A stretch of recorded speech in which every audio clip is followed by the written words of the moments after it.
Olá, amigos, estamos de volta para mais um programa Despertar, produzido aqui pelo SEAC de Bauru, Centro Espírita Amor e Caridade. Ele está de volta. Eu pedi que ele retornasse, porque o assunto que ele nos trouxe da outra vez, trouxe assim tanta reflexão e até alguns medos, que Edgar, precisei que você voltasse. Seja bem-vindo. Mas uma alegria, Sidney, uma alegria estar aqui conversando nessa conversa que flui tão gostosa e sobre um tema que interessa a todos, não? Mas não sei não, Edgar, falar sobre a morte de novo convém? Será que as pessoas não vão reiterar o medo? Ou será que de lá para cá, daquele programa que fizemos, as pessoas perderam um pouco o medo, Edgar? É o meu desejo, Sidney, que percam um pouco o medo e insistindo no assunto. Por isso que eu acho que a gente tem que falar de... A morte, como eu disse da outra vez, é uma coisa que devia ser assunto do dia a dia. Devemos nos preparar diariamente para a morte? Diariamente, inclusive na educação das crianças. Eu quase não vejo crianças em velórios. E eu acho que nós devíamos apresentar a morte ou aquele momento com muita serenidade para as crianças se habituarem. A experiência de Richard Simonetti com o primeiro velório que ele foi não foi muito boa. Levaram-no para beijar a avó que estava no caixão e foi uma sensação muito desagradável que o traumatizou, Edgar. Bem, eu compreendo o trauma que ele viveu. Quando eu disse levar ao velório, para que aquilo fosse um fenômeno natural, fosse explicado, depende da situação do corpo, pode ser traumatizante a aproximação, principalmente de uma criança. Richard dizia que quando ele aproximou assim, os lábios da avó, ele gostava muito da avó, aquela expressão macilenta, ele falou, desculpe a redundância, mas o morto tem um jeito de morte mesmo. Sim, sim. Escute, Santo Agostinho nos recomendava que a gente se preparasse diariamente para a morte. Ele dizia que nós devíamos fazer uma reflexão, passar em revista, um balanço diário. Mas você acha que isso funciona? Tremendamente. Tremendamente. Salvo o meu engano, você me corrija, isso é um comentário dele na questão 919 do Livro dos Espíritos, né? 918, 19 a 19, depois prolonga-se sobre o assunto e lá na frente, inclusive, ele traz um outro assunto para o qual a gente não dá muita atenção. Eu até recomendo, se você é espírita, dê uma lidinha, uma lida na questão 919, mas sem preguiça. E fora a fora. Lá na frente tem um outro assunto que ele cita a respeito do destino. A gente costuma falar que o destino está nas mãos de Deus. Ele falou, não está não, está em nossas mãos. Prossigamos. O que você acha dessa recomendação de Santo Agostinho? Magnífica. Você sabe, Sidney, eu acho que nós encarnados, inclusive nós espíritas, a gente vive muito o lado de fora da vida, sabe? As preocupações de ordem material. Eu acho que ainda continuamos muito materialistas, né? São importantes a questão da sobrevivência, a questão do mínimo de conforto, de saúde, evidente. Mas e o lado de dentro? E a vida interior que a recomendação de Santo Agostinho nos convida a ter? Essa autorreflexão. Como foi meu dia hoje? Como eu me comportei? Como foram os meus sentimentos hoje? Olha a vida de dentro aparecendo. Quais foram as minhas intenções hoje? Porque isso, o convite dele, ele promove, ele impulsiona a questão do autoconhecimento, que é a resposta dos espíritos a 919. É fundamental. Não viveremos bem sem nos conhecermos, sem nos colocarmos na vida. Uma colocação estranha até, mas fundamental. Você está sendo um pouco filosófico. Troque minutos aí. Vamos dizer aí, o que é a gente se conhecer? É a gente constantemente se questionar, é isso? Constantemente a gente olhar para si e sem ilusão, sem subterfúgios, sem fuga. Sem racionalizar o próprio comportamento? Sem racionalizar, para justificar os comportamentos, perfeito, a gente analisar, não julgar. Estou agindo conforme o bem? Vou até tentar ser inteligentemente egoísta. Os meus atos, os meus sentimentos, os meus pensamentos... Estão me fazendo bem? Exato. Isso aí vai alterar o momento da transição? Eu já fiz essa pergunta no passado. Eu perguntei para você, a morte dói? Eu pergunto de outro jeito agora. Há alguma maneira, será que essa que você sugeriu, a da reflexão constante, é uma maneira de eu me preparar para a transição? Eu vou estar habilitado a me encontrar com os meus parentes, amigos, pessoas queridas. Eu vou encontrar, assim, um caminho fácil para além desta vida? A minha resposta é 1000 vezes sim. Quanto mais eu me conhecer na direção de criar bem-estar para mim, bem-estar verdadeiro, mais toda a vida se tornará melhor. Toda a vida, quando eu digo, a vida com V maiúsculo, inclusive o processo de transição. Por quê? Porque eu vou estar tranquilo diante da realidade, Sidney. Não vai dar para você responder agora, mas essa vida verdadeira, essa vida gratificante a que você está se referindo, essa felicidade, ainda que transitória, não depende do que o próximo, do que eu venha fazer com o próximo. Alguém pode ser feliz sozinho, como diria Aldous Huxley, nenhum homem é uma ilha. Será que eu consigo acertar a minha vida e a minha morte só para mim? Edgar vai responder isso no próximo bloco.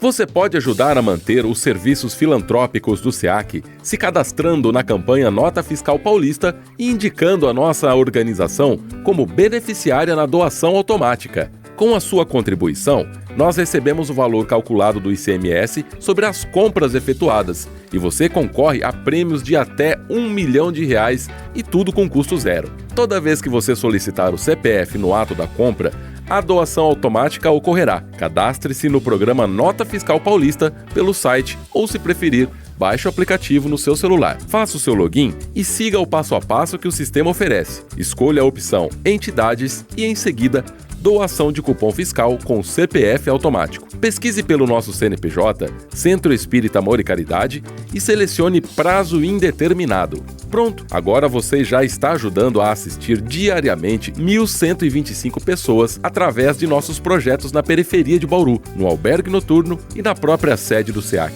Caso tenha alguma dúvida, entre em contato com a nossa equipe. O Centro Espírita Amor e Caridade de Bauru agradece.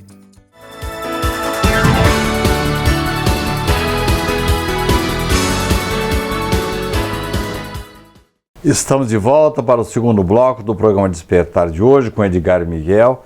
Estamos falando novamente sobre a morte. E no bloco anterior, ele deu a entender que nós podemos acertar a nossa vida aqui, uma boa vida gostosa, que nos complete e que por nossa conta a gente vai ter um desencarne, uma passagem pela morte mais agradável. Mas dá para fazer isso, Edgar, só pensando na gente mesmo? De forma nenhuma. De forma nenhuma. O próprio Cristo fala da solidariedade, da fraternidade. As ciências sociais falam que o homem é um ser social, né? E a gente percebe que é impossível, Sidney, se autoconhecer, como diz a 919, sem o outro. Impossível. O próximo é a ponte. O próximo é a ponte. O próximo é o professor. O próximo é aquele que mostra pra gente o que a gente não vê em nós. Ele é o grande impulsionador para a autoanálise. Por isso que quando a gente está numa situação difícil, geralmente é dentro de um relacionamento de qualquer espécie, é uma armadilha a gente achar que o outro é culpado. É uma armadilha isso, que a gente normalmente cai. Né? A grande questão é o que aquela situação está causando em mim.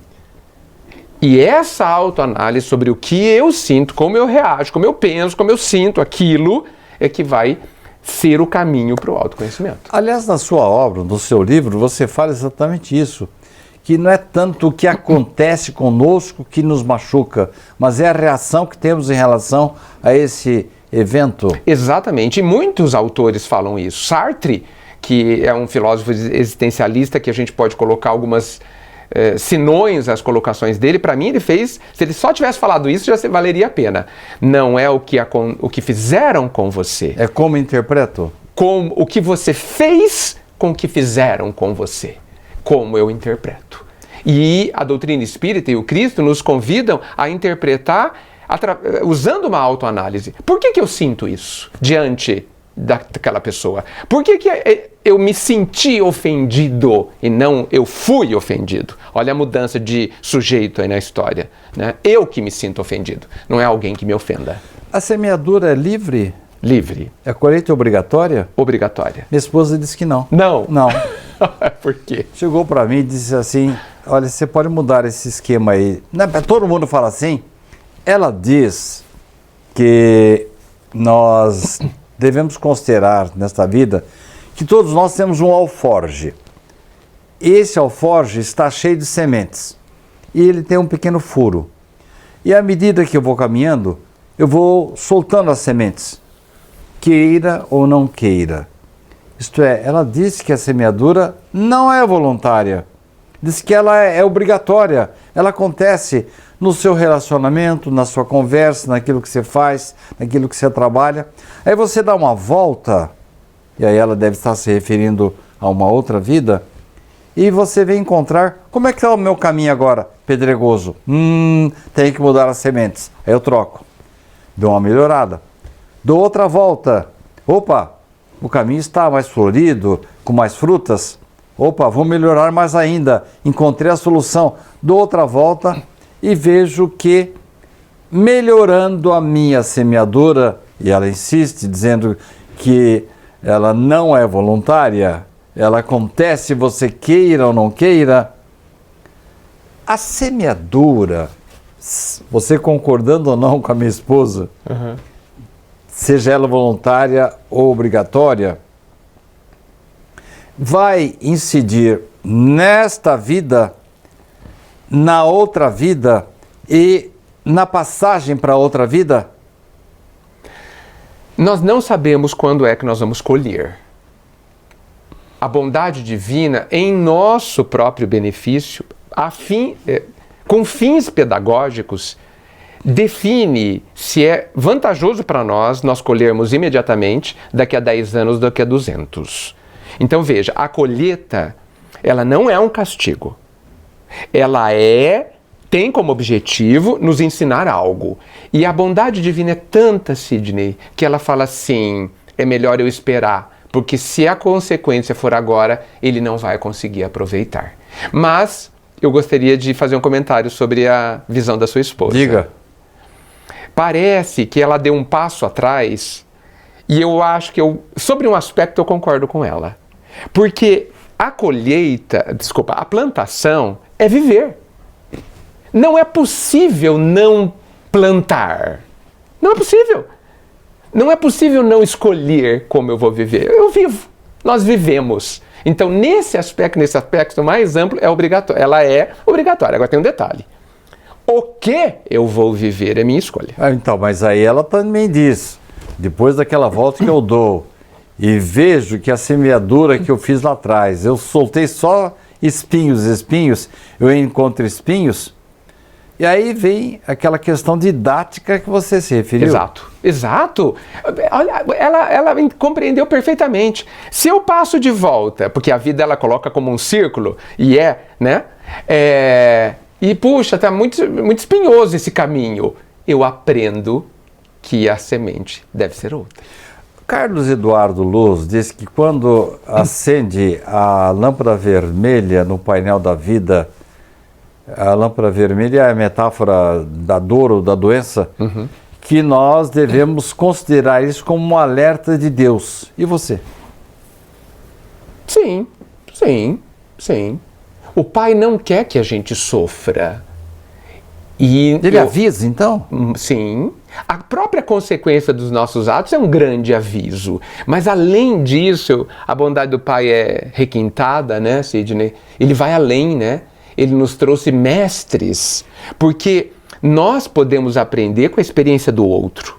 Se eu vejo você sofrendo por conta de uma plantação, eu posso falar, puxa, não vou plantar a mesma coisa. Mas isso aí é sabedoria do meu avô, hein? Eu vou Sábio. colocar as barbas de molho. Sabe o seu avô. E porque a do vizinho está ardendo. Então, aprendeu sem ter que sofrer. O sofrimento não é obrigatório nessa pedagogia divina.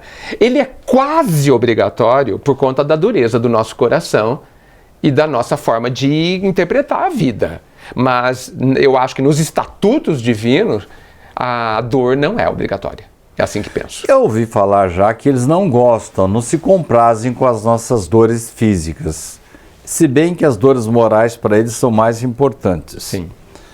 Agora, doer dói, né? Doer dói.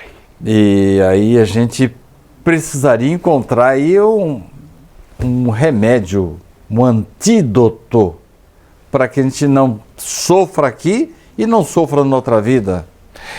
O sofrimento na outra vida que você cita é bem interessante porque não tem mais carne, né? Depois que eu desencarnei, não tenho mais corpo. Aliás, o termo desencarnar de Kardec, particularmente, né, não é o movimento espírita, não é o centro espírita. Eu, Sidney, acho de mau gosto, né? Dá a impressão que estava mexendo com açúcar, né? Exato. Desencarnar. Mas foi assim que ele criou. Mas o que você estava falando da carne? Eu estabeleço na minha cabeça uma diferença muito grande entre dor e sofrimento. Exatamente para classificar a dor como sendo a dor física, a dor que corta, né? E o sofrimento como sendo opcional, que é a interpretação do que eu estou vivendo. Engraçado que Simonetti falava disso. Talvez eu tenha aprendido com ele, então. Ele dizia realmente que não é porque a pessoa está doente, está com dor, que ela tem que necessariamente ser infeliz. Nunca entendi direito isso. Talvez ele queira dizer, e isso faz parte das minhas reflexões, que é possível ter paz íntima, e isso remete ao Evangelho que indica que isso é felicidade, e ter dor. E estar triste. Quando ela... É mais ou menos aquela história dos nossos antigos também, de que quando não tem remédio, o remediado está? Sim. Eu estou em paz com a realidade. Entendo que fiz tudo o que deveria fazer para mudar aquilo, isso não é possível, estou em paz. Em alguns segundos, isso seria uma espécie de resignação? No melhor sentido da palavra. Uma resignação ativa. Uma resignação de quem se autotransforma, Sidney, e não de quem se apassiva e se omite diante da realidade. É aceitação. Aceitação no sentido mais elevado do termo. No próximo bloco eu vou perguntar ao Edgar Miguel como é o luto do espírita. Antigamente, aquela roupa negra, casa muito triste. E você? Como é que você se comporta quando, infelizmente, ocorre a passagem de um ser querido? Não saia daí. Voltaremos já já.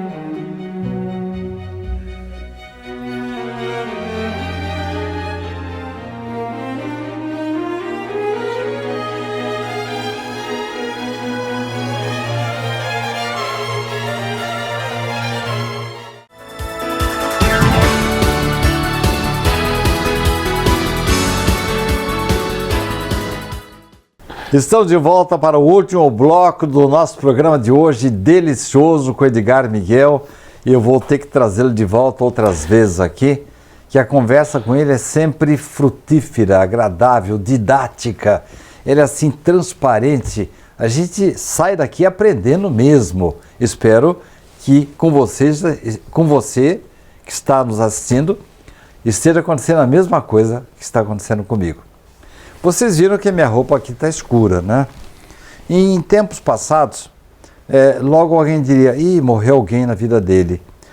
O luto precisa da cor escura, precisa da carpideira, precisa das músicas fúnebres, para que a gente demonstre toda a nossa tristeza e às vezes até inconformação com a morte, Edgar.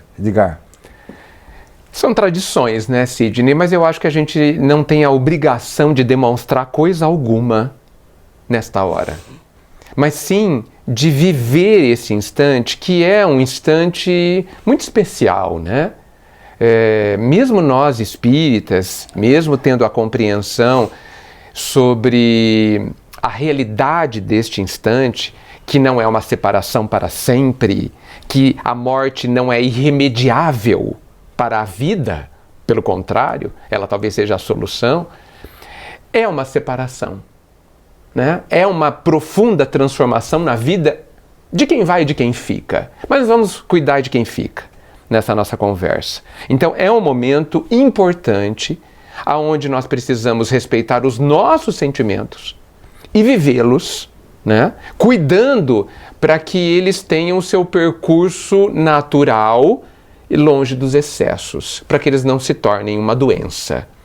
Então, esses movimentos exteriores, como usar o negro ou outras situações, rituais, eles são hábitos da sociedade que eu não considero obrigatórios e que eles são exteriores e, portanto, menos importantes do que aquilo que está acontecendo dentro da gente. Mas, no geral, na prática, a morte é uma desgraça.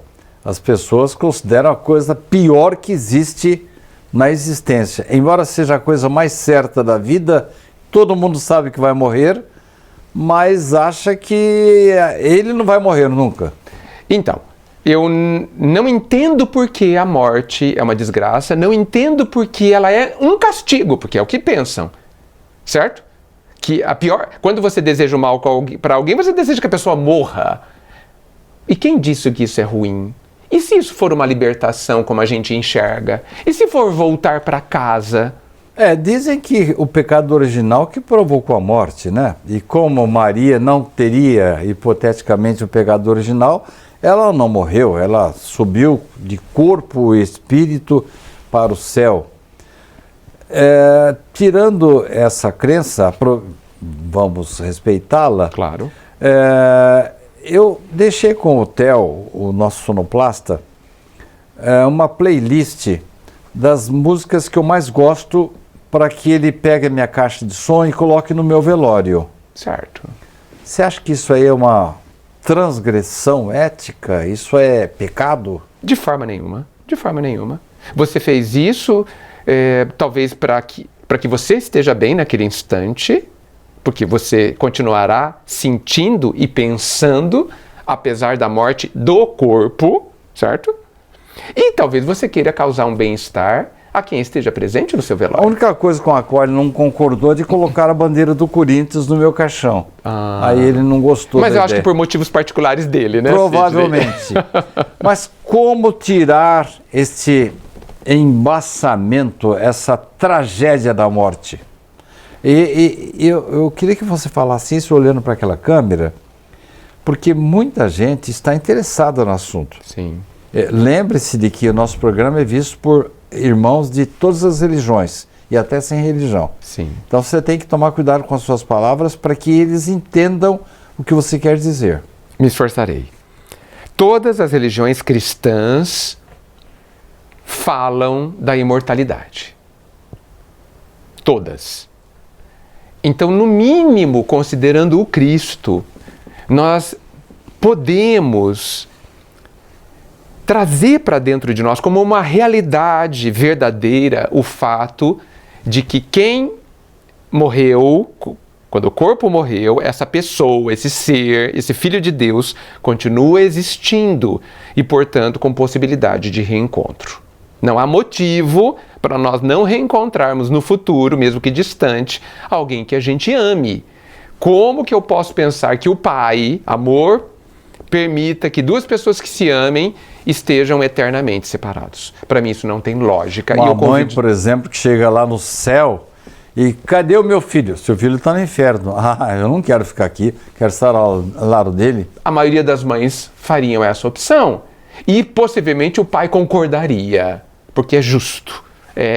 Faz parte do amor esta entrega, né? Então, para as religiões cristãs, eu apelo a essa circunstância. Para nós espíritas, eu apelo para que a gente traga a ideia de imortalidade para mais perto da nossa vida. Porque eu vejo muitos espíritas com medo da morte, muitos espíritas sofrendo, Sidney, você sabe disso, de uma forma que poderia ser atenuada. Será que se nós melhorarmos no futuro a comunicabilidade entre nós vivos e os mortos, mas melhorar mesmo com a internet, com o telefone, com outros, será que essa separação ficará mais leve? Ficará mais leve. A morte pode ser vista como sendo uma viagem para um país sem internet, sem telefone. Pode ser vista simplesmente assim. Você se lembra? Imagine os nossos irmãos italianos no século XIX migrando para o Brasil. Aquelas despedidas no porto eram para sempre. Eles nunca mais se veriam, Sidney. Isso não é morte? É. A mesma coisa. Nós, porém, cristãos, e em especial os espíritas, podemos falar, até logo. Eu te verei amanhã, mesmo que amanhã seja daqui a 50 anos. Edgar, infelizmente o tempo acabou. Poxa. Obrigado pela sua presença. Você tem um bom humor e muito conteúdo para nos passar. Agradeço muito a sua presença. Eu que agradeço o convite e desejo que todos olhem para a morte com serenidade, na certeza profunda que nós podemos e devemos ter dentro de nós de que o Pai não permitiria que a gente se separasse dos nossos amados. Muito obrigado. Na próxima semana, mais um Despertar com o assunto do seu interesse. Até lá.